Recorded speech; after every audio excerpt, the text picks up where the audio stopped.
اخوانا اللي جاي ده بقى الحاضر، بقى الحاضر ده بقى اول ما يقول قال الله شغل التسجيل. ليه؟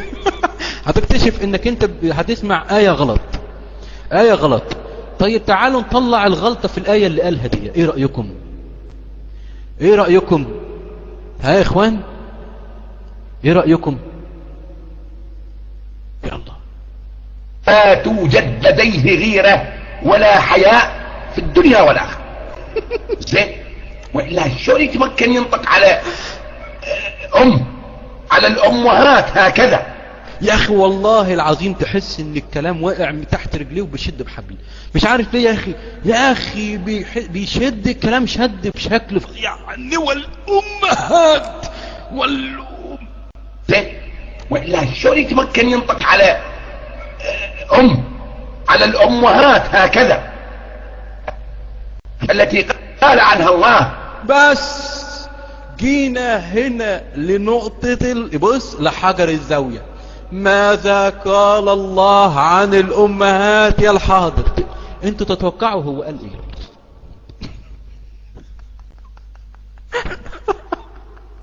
ها يا اخوانا تفتكروا قال الله ايه؟ ها قال الله ايه؟ دي مفاجأة. وقررنا؟ لا مش وقررنا. ولا تبرجنا؟ لا ما قالش. هو بيتكلم على الأمهات بقى. ها حياك الله يا دكتور نفس، حياك الله. قال ايه؟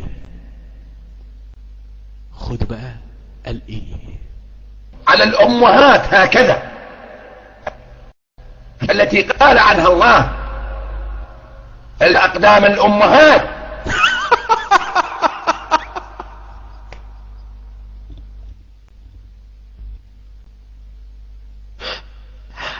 سمعتوا الآية؟ اقسم بالله اللي هيقول لي يا مزلزل انت قاطع من التسجيل ومنتج، والله العظيم ابهله مبهله. حتى لو كان هو شوف سمعتوا الآية؟ والله العظيم لو دخل الحاضر دلوقتي عايز يباهل ان انا حذفت منها ولا منتجت، والله العظيم ابهله. سمعتوا الآية؟ سمعتوا العلم؟ سمعتوا اللي ماشيين على مذهب اهل البيت؟ سامعين؟ اسمع يا عم يا اخوانا، ده الناس بتوصيه الشيعة بيقول الله يخرب بيتك، مالكش دعوه بقال الله وقال رسوله. انت افضل قاعد تتخانق مع الناس، لاقي لك العب في النجف، العب في التلفزيون، شغله، العب في الريموت، اعمل اي حاجه، لكن انت طول ما انت قاعد في الغرفه ما تقولش قال الله. فضحتنا الله يخرب بيتك. قال عنها الله التي قال عنها الله الأقدام الأمهات، وانت تقول لي سبحان الله العظيم.